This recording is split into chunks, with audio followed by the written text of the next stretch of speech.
la clase pasada. Habíamos revisado una parte pues, de lo que corresponde a la anatomía y fisiología pues, del sistema nervioso, y habíamos explicado pues, algo del funcionamiento en cuanto pues, a la transmisión pues, del impulso nervioso a través de las neuronas, ¿no? Explicamos algunas de sus partes, mencionamos qué función tenían pues cada una de ellas, el soma, el axón, las dendritas, que hacían parte pues de los tipos pues de neuronas que existen. Aparte de eso pues hablamos de el recubrimiento que tiene, que se compone pues de mielina y que le confiere pues al sistema nervioso una cualidad pues ya es poder transmitir este impulso de forma rápida, ¿no? Conforme pues mayor mielina o mayor capa de mielina tengan, pues este impulso se va a transmitir de forma más eficiente y mucho más rápida. También hablamos un poco acerca de la organización del sistema nervioso, de cómo estaba dividido, el sistema nervioso autónomo, el sistema nervioso periférico. Hablamos también pues de las subdivisiones que estos tenían, de las vías parasimpáticas y simpáticas, y pues dentro de esas subdivisiones, digamos, aquellas fibras que pues llevaban impulsos desde el exterior, que les dimos el nombre de fibras aferentes, y las que salen desde la médula hacia el exterior o hacia pues los órganos para llevar alguna información desde el encéfalo, que se conocen como fibras eferentes. Entonces, pues bueno, había que hacer un poco de aclaración al respecto de estas dos vías y de algunas diferencias que existen entre ellas. Entonces, vamos a hablar un poco de los nervios sensitivos aferentes, ¿listo? Entonces, no se olviden que esta palabra tiene que ver con salida, ¿no? Perdón, con llegada. Con llegada desde el exterior hacia el encéfalo, ¿listo? Esta vía de aferencia viene desde el exterior hacia el encéfalo. Por ejemplo, la arteria aferente viene desde afuera hacia el riñón. Entonces lo mismo pasa con estos nervios sensitivos, vienen desde la periferia hacia pues la médula, y de la médula pues hacia el encéfalo, ¿listo? Entonces, estas neuronas o estos nervios, digamos, tienen características pues especiales. Son capaces de identificar varios tipos de estímulos. Entonces, los órganos de los sentidos tienen, digamos, este tipo de neuronas sensitivas o de nervios sensitivos que captan pues luz, sonido, pues el tacto, que como en sí como tal pues es otro sentido, olfato, el gusto como tal son pues los órganos de los sentidos, y pues en estos nos detendremos cuando hablemos de órganos de los sentidos. Pero existen otro tipo de receptores también que hacen parte de los nervios sensitivos aferentes, y son aquellos capaces de identificar cosas importantes como los cambios de temperatura, los cambios de presión arterial, los cambios en cuanto a la presión, porque la presión también, no me refiero a la presión arterial, sino a la presión que se siente cuando te tocan la piel, por ejemplo. Entonces tú puedes tocar, poner tu mano sobre tu otra mano, y otra cosa muy distinta es que tú con tu otra mano ajustes tu otra mano. Entonces, obviamente la presión que se siente es diferente. El dolor también pues es, digamos, otro tipo de estímulo que se puede captar a través de estos receptores. Todos estos traen información desde el exterior, y su objetivo es precisamente llevarla hacia la médula, y de la médula transportarla hacia el encéfalo para que sea interpretada, ya sea como elevación, como frío, como calor, como dolor, pues digamos si estamos hablando pues de sensaciones dolorosas en la piel, o el solo hecho de la sensación como tal, del roce de la piel con alguna otra estructura o con algún otro pues elemento. ¿Listo? Eh, Hay también, miren que esos nervios sensitivos no están encasillados en ninguna rama del sistema nervioso, ¿no? Los nervios sensitivos aferentes los tenemos en el sistema nervioso autónomo, en el sistema nervioso periférico, o sea, en cada una de las subdivisiones del sistema nervioso como tal, hacen parte de los nervios sensitivos, porque estamos hablando sencillamente de nervios que traen información desde el exterior o desde un órgano distante hacia la médula. Entonces, hay fibras aferentes también que, digamos, se encuentran determinando otras, digamos, situaciones, como cuáles, el pH, por ejemplo. Entonces, estos se van a llamar quimiorreceptores. Estos, a través pues, de unas neuronas, identifican los cambios en el pH y dependiendo de esas modificaciones, pueden ya sea activar, por ejemplo, en el centro neumotáxico, la aceleración de la frecuencia respiratoria, con el objetivo de corregir, digamos, una acidosis o de modificar, digamos, o equilibrar el pH en algunas situaciones pues de alteraciones del equilibrio ácido-base que se pueden presentar dependiendo de la patología por la que esté cursando pues el paciente. También hay pues varoreceptores que ya los mencionábamos, entonces que detectan pues la presión arterial. Estos receptores pues están ubicados en las carótidas, en el bulbo, perdón, en el callado aórtico, entre otros lugares en donde las variaciones que existen en la presión son informadas directamente también al sistema pues nervioso y en el tallo, obviamente, en la región pues automática que controla la presión arterial, también pues se realizan distintas modificaciones con el objetivo de intentar pues mejorar esta situación. Hay receptores en la aurícula como tal, que se encuentran en los miocitos que se encuentran allí, que son especializados y que pueden activar la producción de péptido natriurético auricular, que se acuerdan que al principio cuando hablábamos del sistema nervioso, decíamos que el sistema nervioso guarda una relación con el sistema endocrino, ¿verdad? Y que el sistema nervioso podía transmitir impulsos, pero de manera rápida, y que su duración era muy corta. Pero a diferencia del sistema nervioso, perdón, del sistema endocrino, ese tipo de, digamos, de estímulos son un poco más lentos, pero su duración es mayor. ¿Listo? ¿Eso qué significa? Pues que este se alía con este para mantener o para transmitir, digamos, esa información por un largo tiempo. Entonces puede ser que el sistema nervioso genere vasoconstricción, pero esa vasoconstricción puede ser, digamos, temporal, pero digamos que el sistema endocrino, a través de algunas hormonas, puede llegar a generar la activación, por ejemplo, del sistema renina, angiotensina, aldosterona, y con esto conllevar a una elevación de la presión arterial, pero de una manera más sostenida.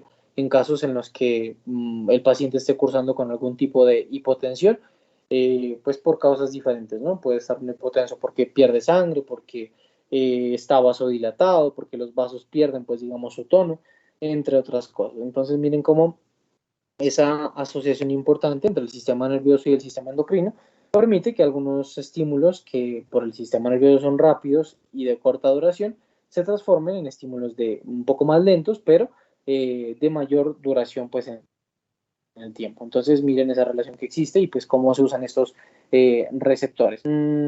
Aparte de eso, también existen otro tipo de receptores que miden el dolor, pero no el dolor somático, sino el dolor visceral. Entonces, perdón un momento.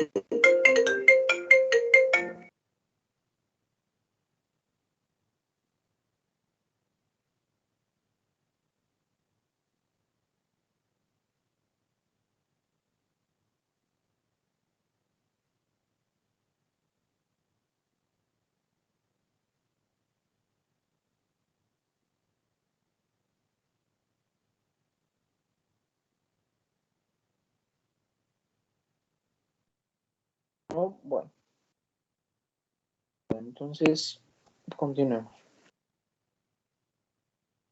Bueno, ¿cómo se lleva a cabo esa transmisión del impulso? Pues a través de potenciales de acción. Entonces, ¿se acuerdan que en el corazón hablábamos de la despolarización y de la repolarización, ¿verdad? Y entonces decíamos que una era como la forma pues de relajación y la otra era la forma o por decirlo de alguna manera, una era la célula encendida y otra era la célula apagada o como activada y desactivada. Entonces lo mismo pasa pues con los potenciales de acción. En el sistema nervioso central, pues digamos, todo está, digamos, conectado, pues unas cosas con otras, unos nervios, digamos, con otros, y el objetivo, pues, es que estos impulsos lleguen a glándulas, a músculos o a determinado, pues, órgano para generar algún tipo de acción y cumplir la orden, pues, que el cerebro está enviando. Entonces, ya sea contraer un grupo muscular y generar movimiento, contraer, pues, un grupo muscular y generar la contracción pues de una glándula y que se expulse pues un líquido, en fin, ¿listo? Entonces, esta situación se lleva a cabo transmitiendo potenciales de acción, que no son más que cambios en cuanto a la polaridad de la célula que se llevan a cabo por el movimiento de algunos electrones, ¿listo? Entonces, los dos iones principales que intervienen en este procedimiento son el sodio y el potasio.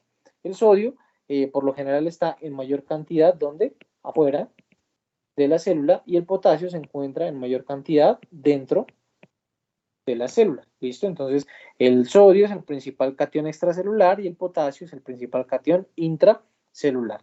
De estos dos, de los movimientos, digamos, de estos dos electrones, de estos dos iones, perdón, depende que la membrana de las neuronas esté, pues, digamos, con una carga positiva, perdón, positiva o negativa, ¿listo? Dependiendo de la cantidad, pues, de iones que viajen hacia adentro o hacia afuera, entonces cambiará la polaridad de la célula. Entonces, esa propagación lo que hace es precisamente mover estos iones de un lado a otro y generar pues algo que se conoce como despolarización de la célula. Entonces, cuando se inicia, digamos, esa transmisión del impulso, la célula o la neurona se encuentra en estado de reposo, o sea, descansando, está tranquila, y vamos a generarle un estímulo que lo que va a hacer es, digamos, ordenar la transmisión de un impulso eléctrico a través de una fibra nerviosa. Pero antes de que eso pase, esa fibra nerviosa está en completo reposo. Eso significa pues que no está transmitiendo ningún impulso, está conectada pues digamos a su órgano o a su músculo, pero no está haciendo ningún tipo digamos, de efecto. Pero cuando pues ya se lleva a cabo pues la despolarización, lo que ocurre es que se lleva a cabo pues el potencial de acción y lo primero que ocurre es que cambia la permeabilidad de la membrana hacia el sodio, que normalmente se encuentra afuera en mayor cantidad. Lo que se abre es una puerta que le permite al sodio ingresar hacia dentro de la célula, ¿listo? Ese es el primer, digamos, movimiento que ocurre. Cuando esto ocurre, cuando cambia la permeabilidad, pues digamos, del sodio a nivel pues intracelular, se inicia algo que se conoce como despolarización celular. Entonces, ¿qué está ocurriendo aquí? Que la polaridad de la neurona ha cambiado y desde encontrarse en reposo pasamos a activarla, como a decirle, bueno, despiértese porque vamos a trabajar. ¿Listo? Estos movimientos lo que hacen pues es cambiar la polaridad pues de la célula, que normalmente era más positiva afuera y más negativa adentro. Entonces lo que vamos a hacer es tratar de pasar eso positivo hacia adentro, que se encontraba negativo, dado que había pues menor cantidad pues de iones sodio dentro de la neurona. ¿Listo? Hasta allí, claro, ¿verdad? Sí, profe. Bueno, Sí, Doc. Profe, yo no le entendí bien. ¿Será que puede explicarme? ¿cómo? Yo casi no le entendí, me enredé un poquito. ¿Será que puede volver a explicarme? Bueno, entonces la transmisión del impulso a través de las neuronas depende del movimiento de dos iones muy importantes, el sodio y el potasio. El sodio se encuentra en mayor cantidad afuera y el potasio se encuentra en mayor cantidad adentro. ¿Listo? El potasio. Eso hace que, digamos, haya una diferencia en cuanto a las cargas que existen afuera y adentro. Cuando la neurona se encuentra pues en reposo, estos iones no se mueven y siguen estando de esta manera, en mayor cantidad del sodio afuera y en menor cantidad adentro, y el potasio en mayor cantidad adentro y en menor cantidad afuera. Esa es la neurona en reposo, con una cantidad exagerada de sodio por fuera y una muy poquita cantidad de sodio por dentro, y con una gran cantidad de potasio adentro y muy poca cantidad de potasio afuera. Pero resulta que nosotros necesitamos activar esa neurona, necesitamos que cambie de un estado de reposo a un estado pues de despolarización, o sea, que se active, que se encienda la célula. Entonces el primer paso, lo primero que ocurre es que se abren o cambia la permeabilidad de la membrana hacia estos iones. ¿En qué sentido? En que estos iones de sodio que se encuentran en mayor cantidad afuera comienzan a ingresar hacia dentro de la célula. ¿Esto con qué objetivo? Con el objetivo de cambiar la polaridad o la carga eléctrica, pues digamos, de la membrana de la neurona. Entonces, cuando estos iones de sodio ingresan hacia el citoplasma o hacia dentro de la célula, lo que hacen es cambiar la polaridad pues, de la neurona, activándola, volviéndola positiva. ¿Listo? Entonces, dentro de la célula, la carga era más bien negativa. Entonces, aquí tenemos un signo de negativo dentro de la célula y era positiva afuera. Entonces, cuando estos iones de sodio ingresan adentro de la célula, pues esta carga de adentro se convierte en positiva y acá afuera en negativa. ¿Listo? Eso es lo que cambia. Cambia la carga eléctrica pues, de la neurona, en este caso, de afuera pues hacia adentro, siendo pues previamente positivo afuera y ahora siendo positivo adentro. Y viceversa, estaba eléctricamente negativa por dentro y ahora se cambió a eléctricamente positiva. Hasta allí, ¿todo entendido? Bueno, a este proceso se conoce como... Sí, o sea, en la neurona igual hay bombas sodio-potasio que intercambian. Solamente que pues en este momento para la despolarización estamos hablando únicamente del movimiento del sodio. El sodio es el que ingresa desde afuera hacia dentro de la neurona.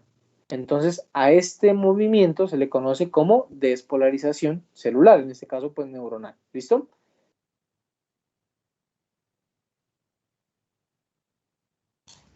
Gracias, profe. Sí, Bueno, profe. entonces, a medida que este impulso, que esta polaridad se va cambiando, entonces hagan de cuenta que esta es la membrana del axón pues, de la neurona, y entonces por aquí se comenzó a meter el sodio. Normalmente esto estaba positivo y acá estaba negativo, ¿verdad? Entonces, como comenzó a ingresar el sodio, pues lo que ocurre es que se comienza a cambiar la polaridad y entonces esto que estaba positivo, pues menos positivo, menos positivo, menos positivo, hasta que se hace completamente negativo y por acá entonces lo que estaba negativo se va haciendo menos negativo, hasta que comienza a volverse positivo. ¿Listo? Y entonces terminamos cambiando esto que era positivo afuera y negativo adentro a positivo adentro y negativo afuera. Entonces esto es lo que genera el potencial de acción que se desplaza por toda la membrana para que el impulso se transmita a través pues del axón. ¿Listo? Eso es lo que genera pues digamos el potencial de acción a través pues de una onda que se va a desplazar a lo largo pues digamos de la membrana y va pues a llevar digamos esa información eh, a través pues de la acción hacia la pues conexión siguiente, ¿no? Entonces ya les dije pues que las neuronas estaban conectadas unas con otras y que lo que hacían era llevar información pues de un lugar a otro. Entonces si estamos hablando pues de una neurona motora, pues entonces estarán transmitiendo impulsos desde el cerebro hasta la médula y desde la médula hacia el nervio periférico motor que va a informarle al músculo que se contraiga. ¿Listo? Cuando este procedimiento pues ocurre de forma simultánea, comienzan a salir iones de potasio desde dentro de la, vamos aquí a otra página entonces aquí tenemos la membrana, hablamos de los canales que comenzaron a ingresar sodio, ¿listo? Pero de forma simultánea hay otros canales que permiten que el potasio se comience a salir. Eso es lo que mencionaba pues su compañera, la bomba sodio-potasio. Entonces, conforme el impulso va avanzando en el tiempo, los iones de sodio pues van ingresando, pero también de forma simultánea salen pues iones de potasio de la neurona hacia el espacio extracelular, o sea que el potasio se comienza a ir hacia afuera de la neurona cuando normalmente se encontraba pues en altas cantidades dentro de la neurona. Entonces, ¿qué se intenta lograr con este cambio, digamos, de polaridad? Pues restablecer la carga eléctrica relacionada pues con la neurona polarizada. Entonces, que sea más positiva afuera de la célula y que sea más negativa dentro de la neurona. ¿A esto cómo se le conoce? Entonces, inicialmente ingresa el sodio y despolariza la neurona. Pero cuando el potasio se comienza a salir intentando equilibrar las cargas, ¿a qué me refiero? A que normalmente acá afuera que era positivo, ¿verdad? Y acá adentro negativo. Entonces, si se mete el sodio y el potasio se queda acá adentro, pues lo más probable es que acá siga siendo positivo, que afuera, el medio, porque el sodio viaja hacia adentro de la célula, se comienza a negativizar, ¿verdad? Que es lo que normalmente ocurre. Pero si el potasio se comienza a salir, pues eso también compite o digamos comienza a aumentar la positividad del exterior y lo que hace es retornar la célula a ese estado de reposo o de equilibrio. A eso se le conoce como repolarización. ¿De acuerdo?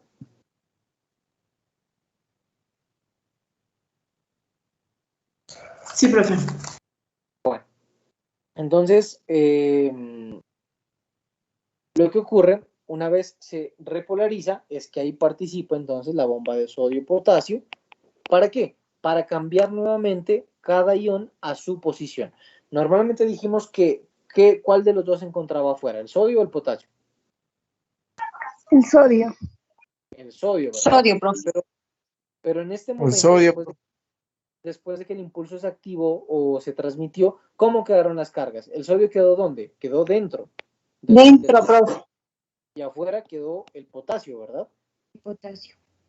Ajá, pero eso no es lo normal es que estén invertidos. Entonces, en este momento, lo que ocurre es que actúa esta bomba, la bomba sodio-potasio, y lo que hace es cambiar nuevamente de posición al sodio y al potasio meterlo a la célula. ¿Para qué? Para que la neurona nuevamente quede polarizada, pero con sus iones en la posición correcta, como habían iniciado. El sodio en mayor concentración afuera y el potasio en mayor concentración adentro. Y viceversa el sodio en menor concentración adentro y el potasio en menor concentración afuera. ¿Listo? Entonces, esa es la manera en cómo, pues, digamos, se lleva a cabo, pues, esa transmisión. Ahora, pues, esto que les expliqué yo, ¿sí? Una pregunta. Cuando un paciente tiene una hipercalemia, ¿a qué se debe? Una hipercalemia, pues a muchas cosas. El potasio se puede subir por muchas razones. Inicialmente, o digamos, la razón más importante es alteración de la función del riñón. Entonces, cuando el riñón altera su función, generalmente el potasio se comienza a acumular y pues el potasio acumulado puede asociarse a arritmias, a infartos, a trastornos pues, como tal de la contracción pues, del corazón y por eso pues hay que bajarlo rápidamente, ¿no? No puede pues mantener a una persona con el potasio elevado. Pero la principal razón para que el potasio se eleve es pues una que el riñón funcione mal y la otra pues que usted le haya repuesto al paciente de forma equivocada el potasio y se lo haya elevado pues usted de forma pues exagerada, ¿no? La hipercalemia me dices, ¿no? Gracias. Sí, profe.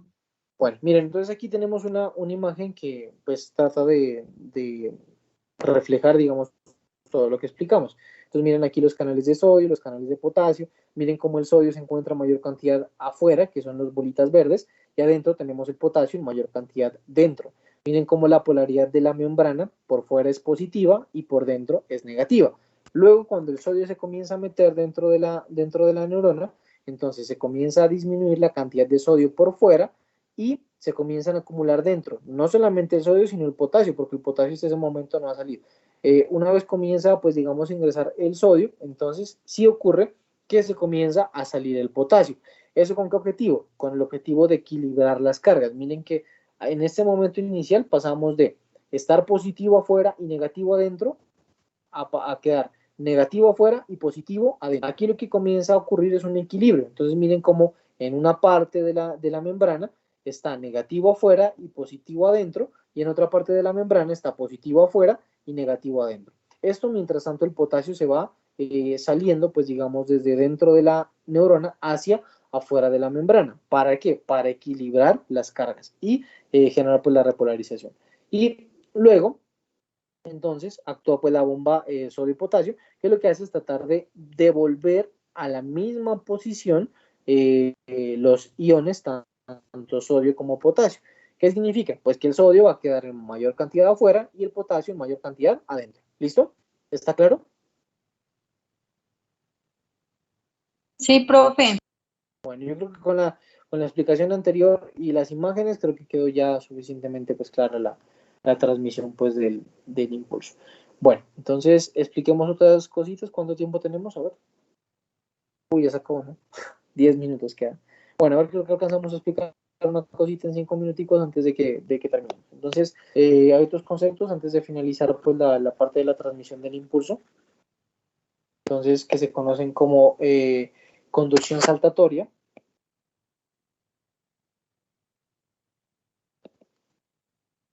Y el periodo refractario. Entonces, terminemos estos dos conceptos y con eso terminamos. ¿Listo? Entonces, la conducción saltatoria ocurre en neuronas mielinizadas, o sea, aquellas que tienen esa cobertura de mielina, cuando la carga que se relaciona, digamos, con estas neuronas salta entre un nódulo de Rambier y el siguiente. Entonces, esto lo que hace es que la propagación sea más simple. Por ejemplo, entonces tenemos aquí una neurona. Yo no sé si tenemos una imagencita, ponerme aquí de la. Verán, entonces les voy a mostrar para que entendamos mejor con la imagen del libro. Esta no es. Este. Miren, aquí está el nódulo de Rambier. ¿Sí lo están viendo?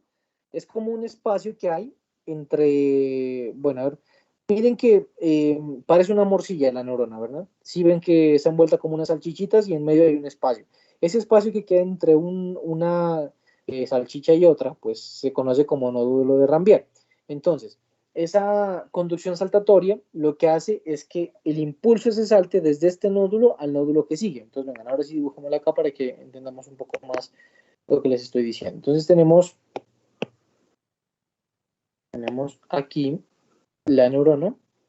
Aquí tenemos la cobertura pues de mielina, acá otra cobertura de mielina, y este es el nódulo de Rambier y este es el nódulo de Rambier, ¿de acuerdo?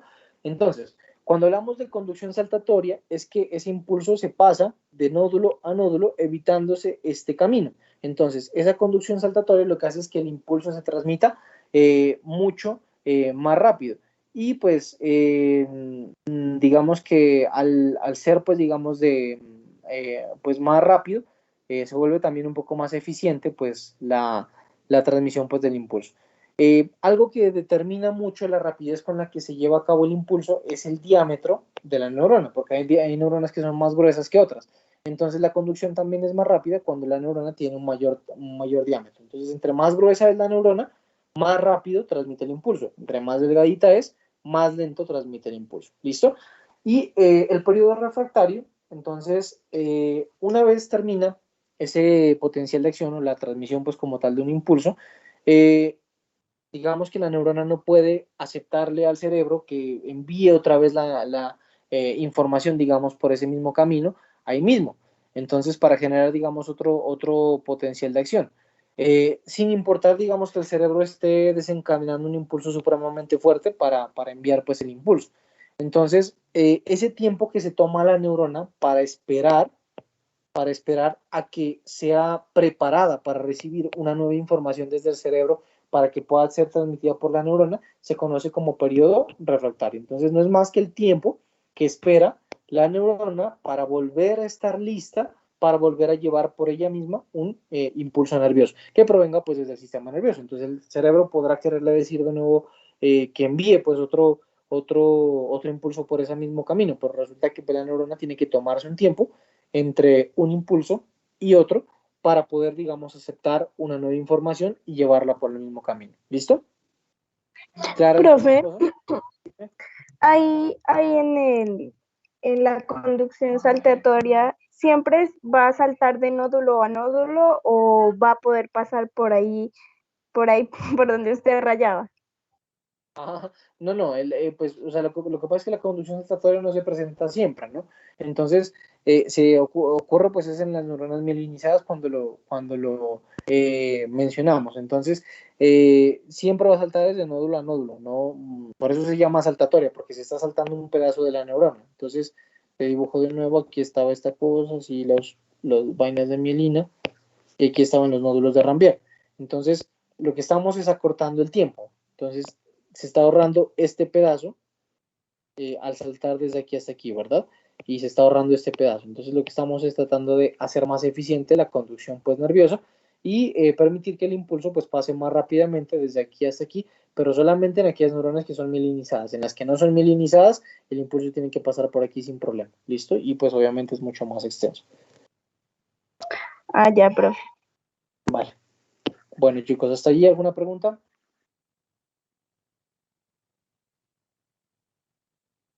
No, profe. No, No, perdón, profe. ¿la clase es hasta qué hora? ¿Hasta las 7 o hasta las 6? Hasta las 7, ¿no? Son 2 horas, profe. Ah, perdón, muchachos. Sí, es hasta las 7. Pensé que habíamos arrancado. No he dicho nada. Continuemos entonces. Entonces continuemos con la explicación. Avancemos un poco más. Entonces hablemos un poco de los neurotransmisores. ¿Listo? Neurotransmisores. Entonces, ¿se acuerdan que habíamos hablado de las terminales sinápticas? Y les habíamos dicho que entre una neurona y otra neurona hay un espacio. Ese espacio se llama espacio intersináptico o hendidura sináptica. Así lo van a encontrar pues en los libros. Entonces, para que la información eléctrica que viene por esta neurona pase a esta neurona, se utilizan unos mensajeros. Esos mensajeros se llaman neurotransmisores. ¿Qué hacen esos neurotransmisores? Se depositan aquí en unas vesículas que se encuentran en las terminales sinápticas y aquí hay unos receptores que están para esos neurotransmisores. Entonces, cuando se va a transmitir el impulso, aquí están, digamos, las vesículas llenas de neurotransmisor. Estas vesículas se vacían, digamos, hacia aquí este espacio y ese neurotransmisor lo que hace es viajar y unirse a estos receptores. ¿Con el objetivo de qué? De llevar esa información y que el impulso nervioso se continúe transmitiendo. Creo que hasta allí no hay ningún tipo de problema, ¿listo? Esos neurotransmisores se conocen como mensajeros químicos también y lo que hacen es pues, viajar de una neurona hacia otro para poder, digamos, transmitir, digamos, ese impulso. Entonces, hay otros elementos, por ejemplo, la acetilcolina es un neurotransmisor, ¿verdad? La acetilcolina. Pero hay algo que se llama acetilcolinesterasa. ¿Qué creen que hace la una y qué creen que hace la otra? ¿Alguien sabe? Esas, profe, no tienen que ver para la contracción muscular. No necesariamente, no solamente para eso. Estamos hablando de, digamos, esta neurona puede estar en el músculo, puede estar en el intestino, puede estar en el brazo, puede estar en cualquier parte. Yo solamente estoy explicando, digamos, cómo se lleva a cabo ese paso de información, pero no estamos hablando específicamente de una parte. Entonces tú dices que solamente está, digamos, asociada pues para la transmisión de la unión neuromuscular. Si ese es un ejemplo, no está mal lo que tú dices, pero a lo que voy es a que, ¿qué diferencia tiene la acetilcolina con la acetilcolinesterasa? ¿Las dos sirven para lo mismo? La acetilcolinesterasa no es la que realiza el barrido de las... ¿no? De las... Acetilcolina es la que envía la información y la acetilcolinesterasa es la que limpia, digamos, para una nueva información. Entonces, ¿qué pasa? Resulta que la neurona envía acetilcolina, perdón, ¿listo? Acetilcolina. Y esa acetilcolina pues se vacía aquí a la terminal, a la hendidura sináptica y estimula esos receptores, los estimula, ¿vale? Luego de que esos receptores se estimulan, pues transmiten el impulso para que continúe, pues en este caso, hacia la unión neuromuscular y contraiga pues el músculo, ¿listo? Pero ¿qué pasa con esta acetilcolina que sobra aquí? Pues necesita ser quitada, porque si no se quita, pues van a seguir transmitiendo el mismo impulso y el músculo se va a seguir contrayendo y contrayendo y contrayendo. Entonces el sistema, el cuerpo, digamos, es muy inteligente, por decirlo de alguna manera, y se inventó una escoba, una aseadora, digamos, una persona, pues en este caso una molécula que se encarga de barrer eso que sobra, y eso, a eso se le conoce como acetilcolinesterasa. Entonces la acetilcolina transmite, y la acetilcolinesterasa llega y barre y limpia la terminal o la hendidura sináptica. ¿Para qué? Como bien lo dijeron ustedes, para prepararla para un nuevo estímulo. Entonces esto queda vacío y si ya se vuelve a necesitar, pues nuevamente se secreta la acetilcolina, y si ya acabó de funcionar, pues llega la acetilcolinesterasa y la va. Esto es lo que ocurre cuando hay pacientes que se intoxican por algunos organofosforados. Entonces, los organofosforados en algunos casos lo que hacen es inhibir a la acetilcolinesterasa. Entonces inhiben a la acetilcolinesterasa y eso significa que la acetilcolina se va a seguir, digamos, permaneciendo en esta terminal y va a seguir estimule y estimule y estimule a estas fibras pues, nerviosas y a la terminación neuromuscular. Como consecuencia, ¿qué vamos a observar? Calambres o contracciones involuntarias a nivel de los músculos. Entonces ustedes van a ver pacientes intoxicados con este tipo de elementos y les van a ver cómo ustedes golpean un músculo, digamos, percuten un músculo, y por favor pongan en silencio los micrófonos si no van a participar para que no entorpezcan el audio de la clase. Entonces, al golpear, digamos, un músculo, se observa cómo pues, el músculo tiembla o vibra o se contrae de forma anormal debido a que la acetilcolinesterasa pues, no está funcionando y la acetilcolina sigue permaneciendo pues, en cuanto a la estimulación pues, del estímulo. Entonces sigue enviando, digamos, ese estímulo a la neurona que sigue y pues en este caso llevando la misma orden que es contraerse. Entonces por eso vemos que esos pacientes presentan contracciones involuntarias. Otros ejemplos de neurotransmisores aparte de la acetilcolina, la noradrenalina, norepinefrina, noradrenalina, ¿listo? También está pues liberada en el sistema nervioso central y también participa pues de la sinapsis del sistema nervioso autónomo. Y la otra es la dopamina.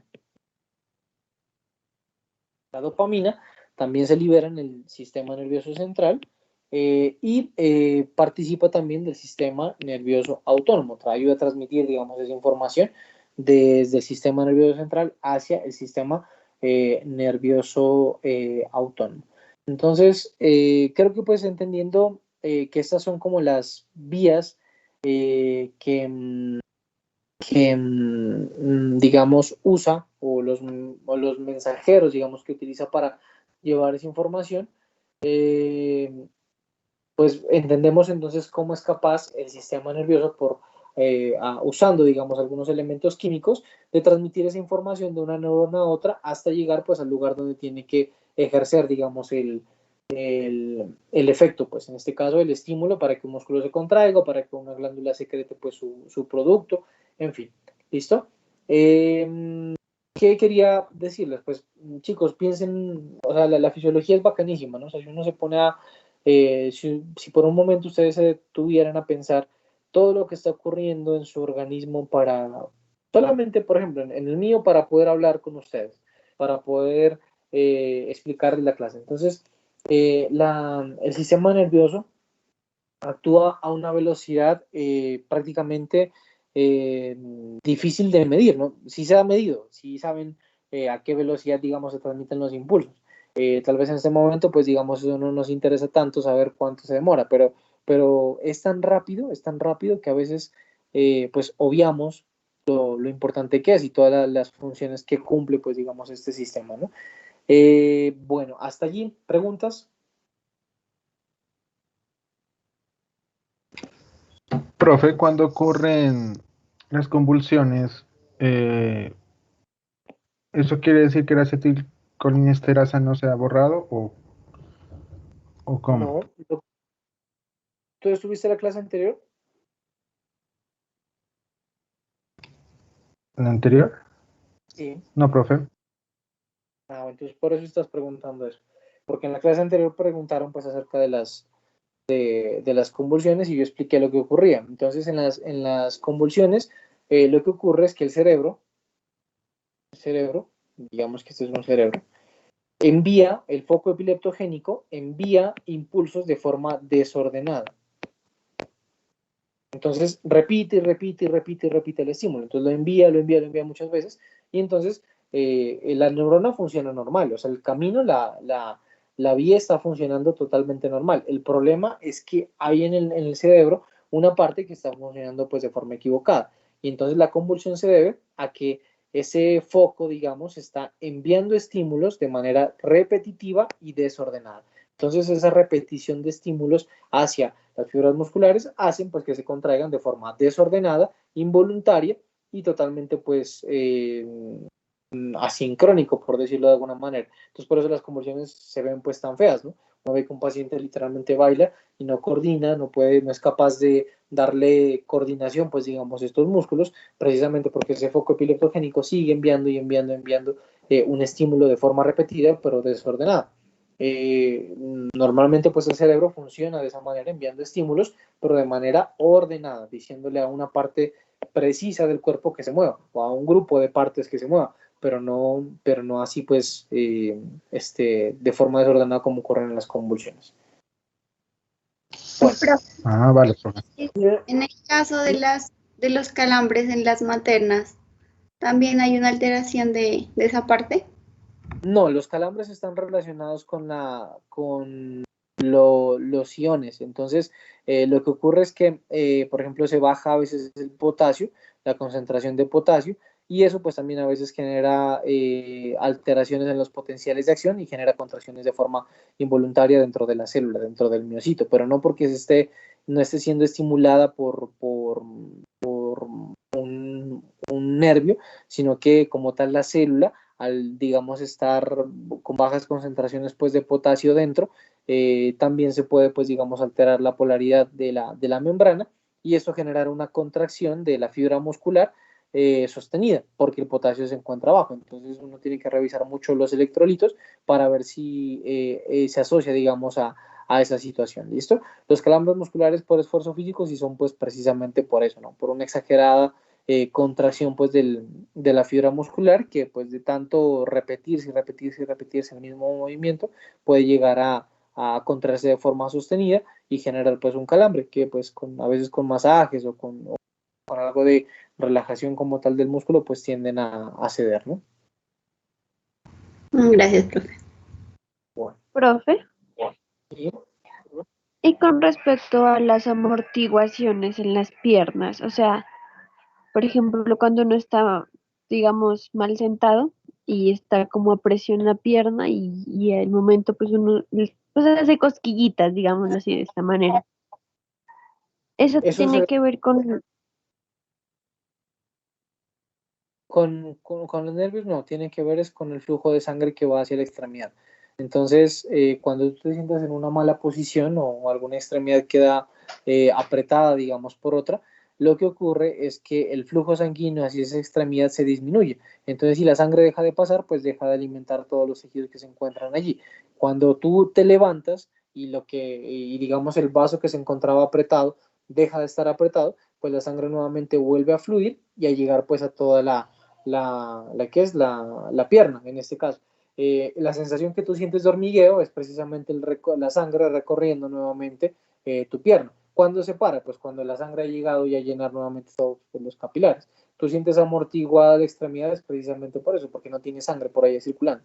Se detiene, pues digamos, el flujo sanguíneo o se estanca en alguna parte, precisamente porque tú estás apoyado sobre un músculo, perdón, sobre un vaso, y ese vaso pues impide que la sangre pues siga fluyendo hacia determinada extremidad y por eso lo amortigua, porque no eres capaz de mover esos músculos porque no tienen sangre, no hay sangre que lleve oxígeno hacia estas fibras para que pues obviamente funcionen, produzcan ATP y obviamente generen pues el movimiento. Entonces, hasta que la sangre no llega ya para nutrir y aportar oxígeno a esas células, pues no vas a poder moverla. Entonces uno cuando se levanta siente la pierna muerta, como si estuviera quieta y no la puede mover. Pues no la vas a poder mover hasta que la sangre llegue nuevamente a llenar todos los capilares y pues todas las células tengan nuevamente sustento para producir ATP y generar pues su contracción. Ah, vale, profe, gracias. ¿Listo? Bueno, entonces resulta que el tejido nervioso debe estar pues agarrado de algo, ¿verdad? Entonces hay una parte del sistema nervioso que se conoce como neuroglia. La neuroglia no es más que el tejido de soporte, el tejido de sostén del sistema nervioso central. ¿Listo? Entonces, estas células, digamos, de la neuroglia, son las que más o menos aportan la mitad del peso como tal del encéfalo, del cerebro. Entonces, la mitad del peso del cerebro corresponde a las células, perdón, que sostienen el resto de tejido nervioso, las neuronas y todas pues, las que se encuentran allí dispuestas. Entonces, la neuroglia lo que hace es tratar de mantener todo, pues, digamos, en una posición, pues, correcta, y que esto, pues, no se desplace, ¿no? Si las neuronas estuvieran, pues, sueltas por allí, veríamos una madeja de cables allí que no tendrían ningún tipo de sentido. Entonces, estas células lo que hacen es apoyar o darle sostenimiento, pues digamos, a las neuronas que se encuentran pues dispuestas, conectadas unas con otras, para que pues estas puedan, digamos, funcionar de manera correcta. Como este tejido es el que lo sostiene, generalmente digamos que es una especie como de tejido conectivo que ayuda, pues, digamos, a mantener la estructura, pues, del sistema nervioso. Se ha asociado con el origen, digamos, pues, el origen de algunos tumores. Entonces, algunas masas tumorales pueden originarse en la neuroglia, que es el tejido, pues, que sostiene al cerebro. Entonces, vamos a ver que por esa razón, pues, uno reseca esos tumores y digamos que la lesión que le queda al paciente no es tanto por resecar el tumor, sino por las zonas a las que se encuentra pegado. Entonces es muy, muy difícil que un neurocirujano logre sacar un tumor sin lesionar la contigüidad, digamos, al tumor.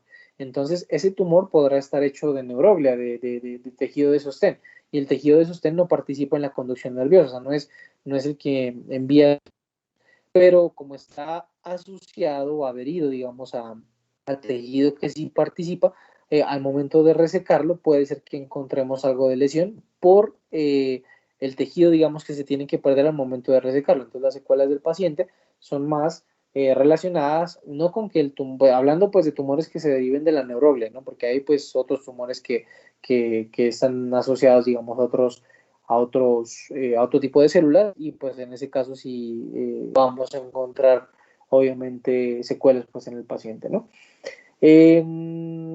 Hay dos tipos de neuroglia y son, digamos, las células Schwann y las células satélite.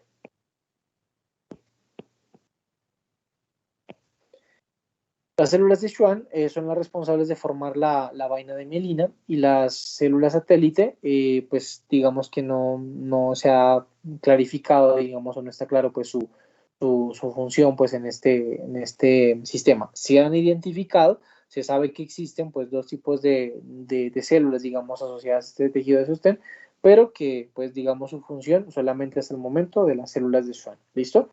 Entonces estas son las que van a formar esas vainas de mielina que recubren a las neuronas para darles pues mayor rapidez o eficiencia al momento de transmitir el impulso nervioso. ¿Listo? Estos dos tipos de células de Schwann y células de satélite, corresponden al tejido de sostén del sistema nervioso periférico. ¿Listo? Sistema nervioso periférico. Y en el sistema nervioso central se han encontrado 4 tipos de neuroglia. Son los astrocitos, las células microgliales, los oligodendrocitos y las células ependimarias.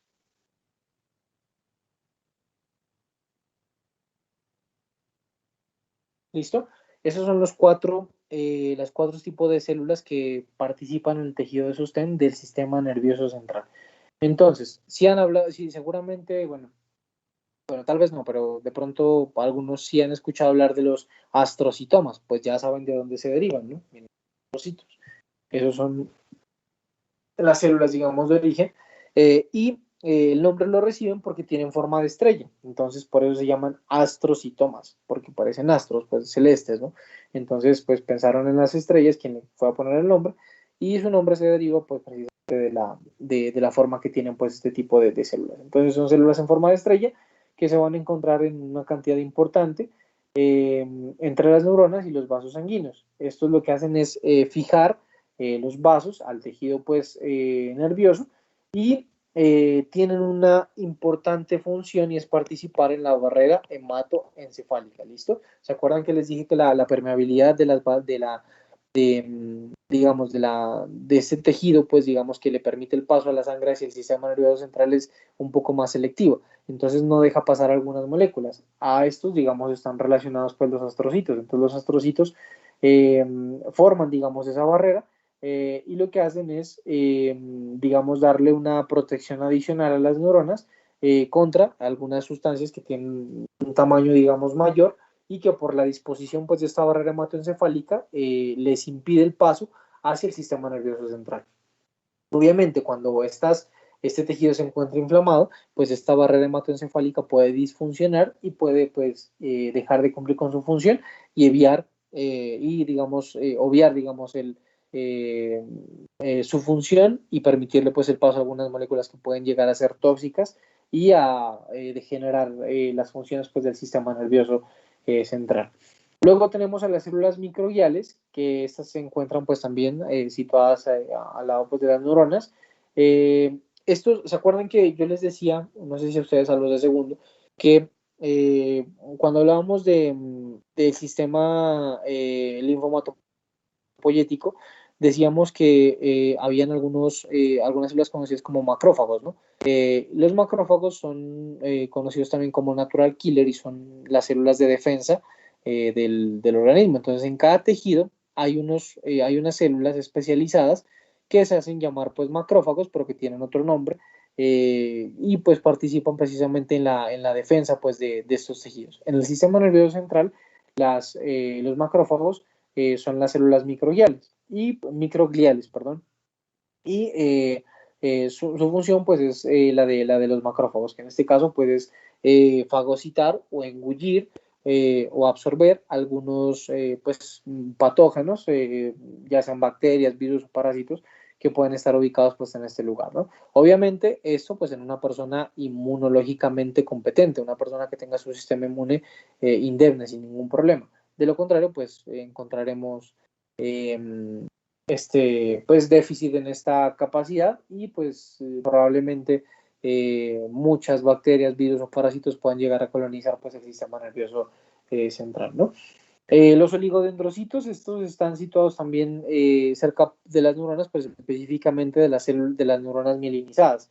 Y también lo que hacen es ¿cuidar qué? Pues esa vaina de mielina, que no se deteriore. Porque ¿se acuerdan que hablábamos de algunas patologías como la esclerosis múltiple?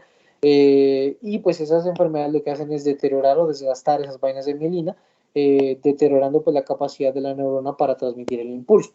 Los oligodendrocitos lo que hacen es cuidar estas vainas de mielina, evitando que se desgasten o que se pierdan, digamos, y que la efectividad para la transmisión del impulso se conserve a pesar pues del tiempo. ¿Listo?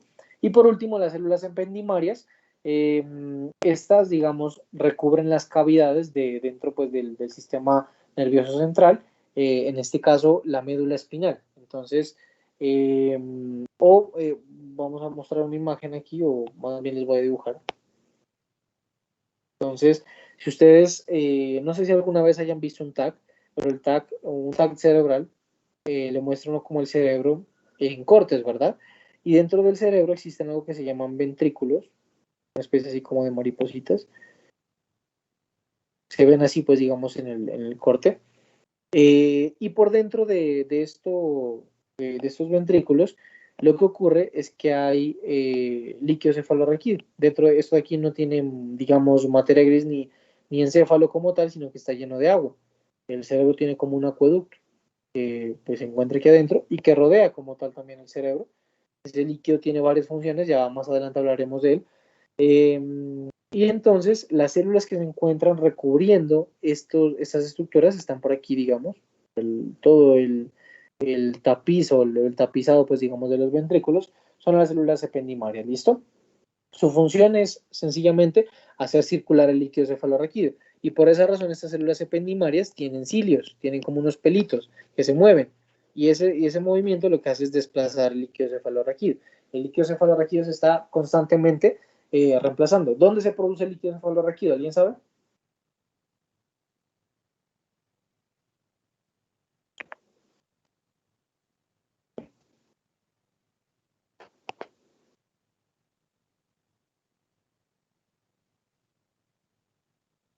en los cuerpos corrideos. Ese es el lugar donde se producen el líquido cefalorraquídeo. ¿Listo? De ahí se produce y está pues en constante producción porque este se recambia cada tanto. ¿Listo? Entonces miren aquí cómo tenemos las células ependimales, mírenlas acá abajo. Y entonces miren las microvellosidades y los cilios, que lo que hacen es empujar y desplazar pues el líquido cefalorraquídeo. Ya tenemos pues las neuronas, que son estas que se encuentran acá. Miren aquí los oligodendrocitos, que se encuentran de mantener o de evitar, digamos, que están pegados, miren, a las neuronas, participando pues en la conservación de las vainas de mielina, que son estas rosaditas que ven ustedes acá, evitando precisamente que se deterioren para que la transmisión pues del impulso se mantenga pues intacta. Aquí tenemos el axón de la neurona, las vainas de mielina y por ahí oligodendrocitos pues pegados, ¿no? Acá tenemos los astrocitos protoplásmicos, acá tenemos células microgliales, que también les dije que tenían como una función pues de macrófagos y pues están dispuestas allí para comerse a cualquier patógeno que se encuentre dispuesto por aquí. Aquí encontramos astrocitos fibrosos. ¿Cuál es la función pues de los astrocitos? Participaban en la formación de la barrera hematoencefálica, dándole como una especie como de protección, ¿verdad? Y pues de esta manera evitar que algunos patógenos, pues digamos, o tóxicos pueden llegar pues al sistema nervioso central. Acá tenemos pues otra neurona, aquí está un capilar sanguíneo, miren, este es un vasito que se encuentra allí, y por aquí están pues los astrocitos alrededor, por ahí formando pues esa barrera hematoencefálica, ¿no? Tratando de hacerle como un filtrado adicional pues a esa sangre para impedir pues que viaje. Y aquí están las células pues de la pía madre, que ya las veremos cuando veamos las meninges, para pues, recubrir también el cerebro. ¿Listo? Miren, este es un esquema muy fácil pues como de comprender de algunas de las células que integran el tejido pues de sostén del sistema nervioso. ¿Qué más nos quedó pendiente por mencionar? Yo creo que no, aquí mencionamos pues todo. Miren acá, en la parte inferior de la imagen, abajo dice ventrículo. Entonces, ¿se acuerdan lo que les decía?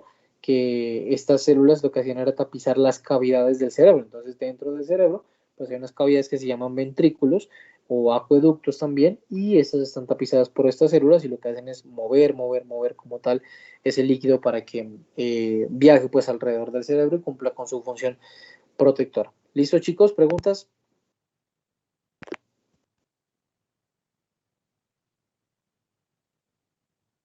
¿Nada? ¿Todo claro?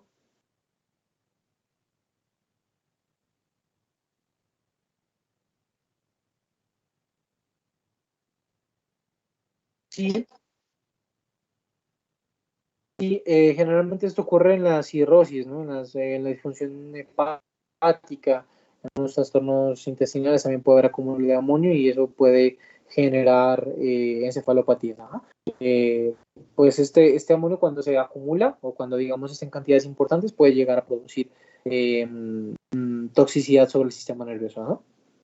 Hay unas moléculas pequeñas que tienen la capacidad pues, de atravesar la barrera hematoencefálica. Aparte que como la inflaman, la dilatan y al dilatarla, pues digamos que esta función de barrera se pierde un poco y se abren espacios por donde pueden filtrar algunas moléculas.